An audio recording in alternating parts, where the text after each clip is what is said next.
Welcome back, everyone. This is Father and Son Heroclix coming to you with our promised set review. We're not going to do a comprehensive figure-by-figure breakdown, but we're going to kind of go through each rarity slot and discuss what we liked about our favorite figures from each rarity, and maybe some that aren't as talked about but we still like. Matthew likes Raza, so he's going to let you know. He's going to kind of do his own little breakdown of that figure when we get to the rares. So first off, though, people have been griping about the scale of the figures in this set, and we'll get to the super rares for sure, and the one chase we have right now. So you have some sterling examples like or this rogue. Well, let's get. Nope, it's not going to focus in that close. Anyway, Rogue kind of looks very Jokerish, Yeah, so that's kind of weird.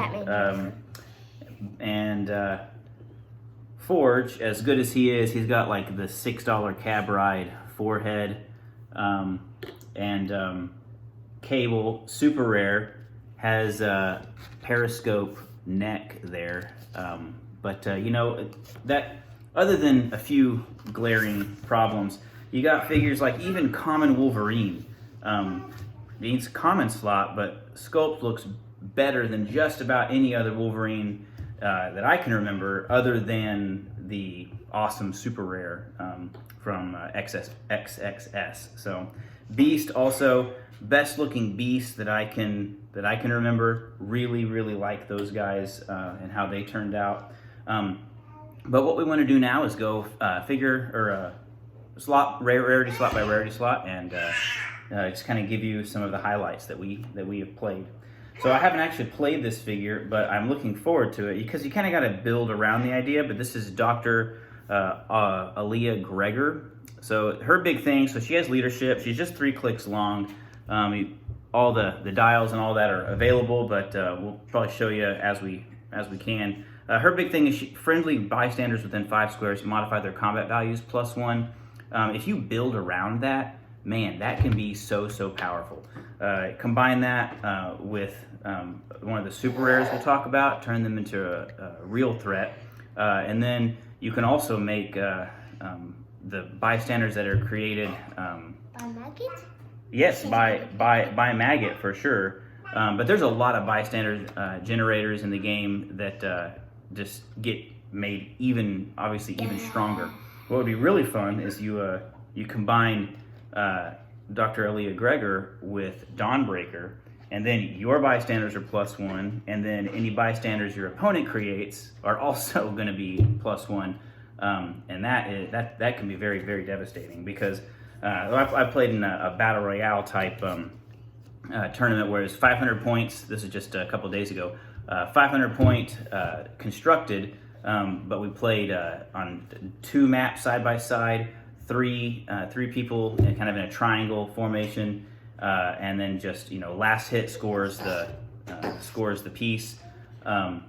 Bystanders were huge in that game from the Krakoan revival. I did end up winning. At one point, I was making like 7 attacks per turn because my opponent kept bringing back the Colossal Retaliator Iceman. So I think I killed Iceman 4 times in 1 turn, got 4 pogs. 3 of the pogs from the Krakoan revival have it's the slash on the arm. Now my brain's not working. Autonomous, and so they have autonomous, and I just kept attacking. It was awesome. So she was a really great piece, and then this common bishop. I don't know if everybody has seen what all he can do, but he's great. He's a solid figure for 40 points, 5 clicks. He's got ESD and toughness, and he can, if you have the future or past keywords or can use prob, he's really gonna just mess you up. But the big thing is once per game when he uses phasing, he can generate a pog of his sister Shard. And the big thing there is that she prevents any opponent from attacking any other character unless they're within 5 squares of themselves. So if they have a range-heavy team, they're pretty much they're just hosed when you play this piece. Stops Batman Prime. Stops. Goodness, wouldn't that have been? It's almost like if you played long enough, it's almost like an Indigo battery, but in a 40-point piece, and it's map wide. So you just plop her down first thing, and man, and then she's there the whole game. Keep her protected, and major problems for your opponent. And if you have the Krakoan Revival, then no, it just says once per game, and that's so Krakoan Revival wouldn't let you keep popping it out, but still, I mean, if you can keep her protected, that really puts a wrench in your opponent's plans on a 0-point pog. So that's really great. For the uncommon slot, I don't know if everybody's heard about this problem piece, Psylocke here. She can create an endless mind control loop, especially with the Jean Grey chase from XDPS. So she can friendly mind control and then just chain. Yeah. Why don't you go check? She can just endlessly chain mind controls as Chase Jean Grey just wrecks your opponent's entire team. So that'll probably get errated if it hasn't already by the time you're watching this. But she's powerful in her own right. So, Zoe was having some trouble? Yeah. Okay. No, Clark. Zoe was messing up Clark.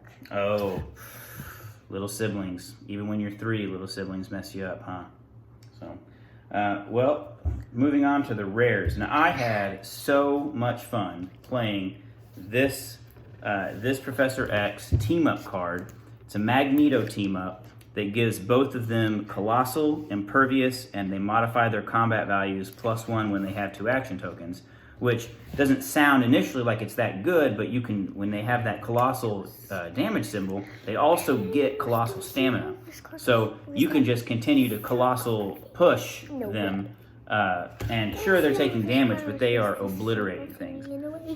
You're excited to talk about him? Yeah. Okay. Well, I had a lot of fun with that. It makes the 2 of them just so stout. And he's potent in his own right. Triple target mind control that ignores a whole lot of stuff, everything except blocking. And then the Magneto, even on his Retaliator click for 25 points, he's outstanding. I actually played him in the tournament at 150 just to kind of fully experience it. I don't think I'd probably do that again, because he is outwittable, and that is a lot of points to just outwit and then destroy. But at least with that card, even if they outwit his defense power, he still has Impervious. So they actually have to have 2 outwits to really do a lot, to have an easy path to damage for him. So now, do you want to talk about your favorite figure so far that you've played? Mm-hmm. Okay, go for it. This is Raza. Okay, hold them up. They can't see. Boom, right there. He has a trait, Deadly of the Swashbuckling Space Pirates. And it is Persistent Strike, Empower. When Raza uses Empower, friendly characters with the Starjammer's keyword modify damage +2 instead. Yeah, that's awesome. For close combat, man, everybody's just running around with +2. Golly. And what's that defense power? Super senses, but succeed on a 4 or 6. 4 through 6. 4 through 6. Yeah, so it's even better. And what else does it do?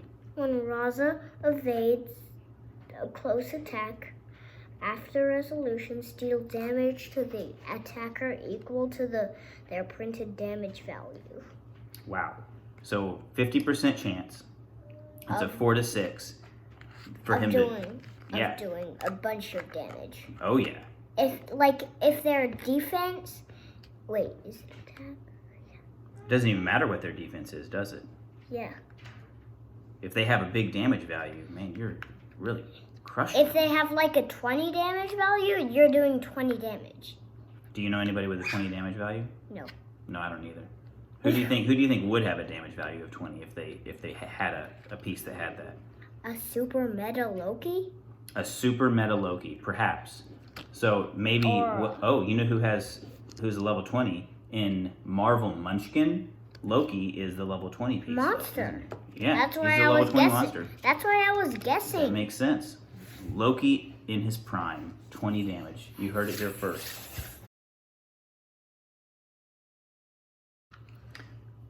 Okay, well, we're going to try that again. Crisis averted. So, part 2. Talking about super rares. I have just been so impressed with this Captain Britain. Now, I haven't seen her played at full, but I'll tell you, at 30 points, she checks a lot of boxes. First of all, she's got flight, so she can carry. She has outwit, so she's an outwitter. She's got leadership, and it's not even regular leadership. When she uses leadership and succeeds, she may also remove an action token from a friendly character within range with the X-Men or Excalibur keyword. So she's taking multiple action tokens off of your pieces, depending on how you're And this set up and popcorn-like placed. snack is really good. It is good? Yeah. That sounds relevant. Awesome. Thank you. But also, she has mystics at range, protected mystics. She has blades and charge and indom. Like I said, for 30 points, she checks a whole lot of boxes. I can heartily recommend her. I'm eating none too. She may not be winning worlds, but most pieces don't win worlds, and there's a lot of good pieces. Worlds? The world tournament. Oh, what is that? What is that? Yeah. You don't. Daddy went to that a couple of years ago. You remember?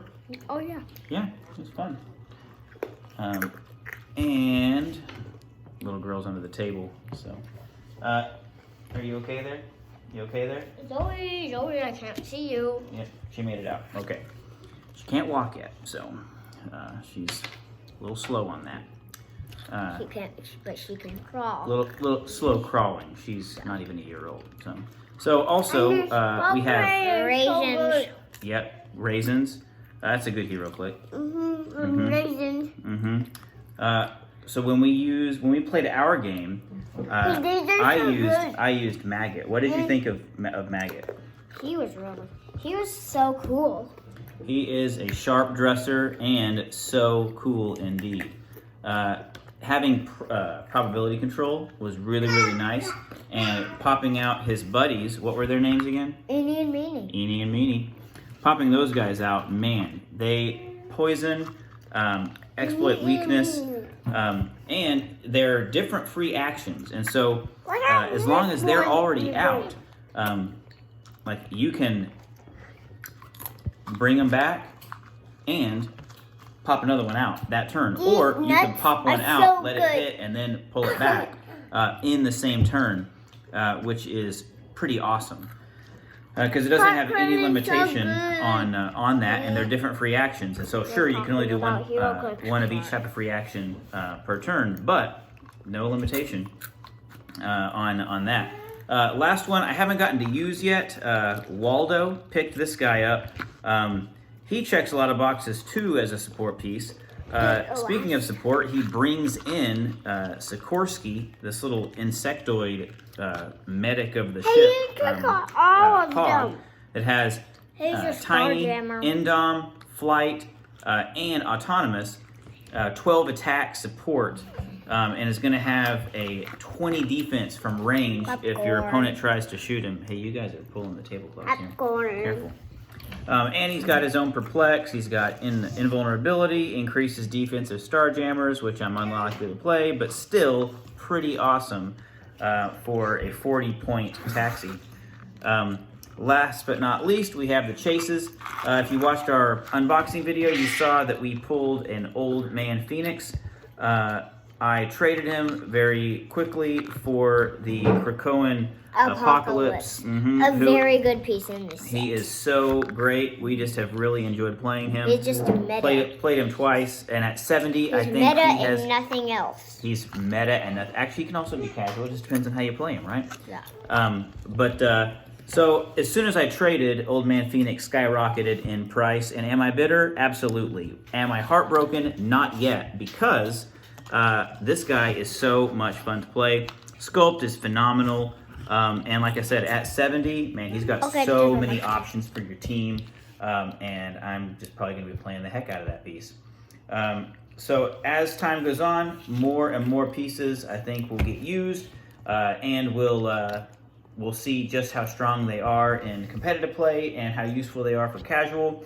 And so we may do a follow-on video. Appreciate All of that Clark. sounds great. All of it sounds great. So this is Father and Son's Heroclix today, and we'll talk to you all later. Hope y'all are having a great week and enjoying House of X.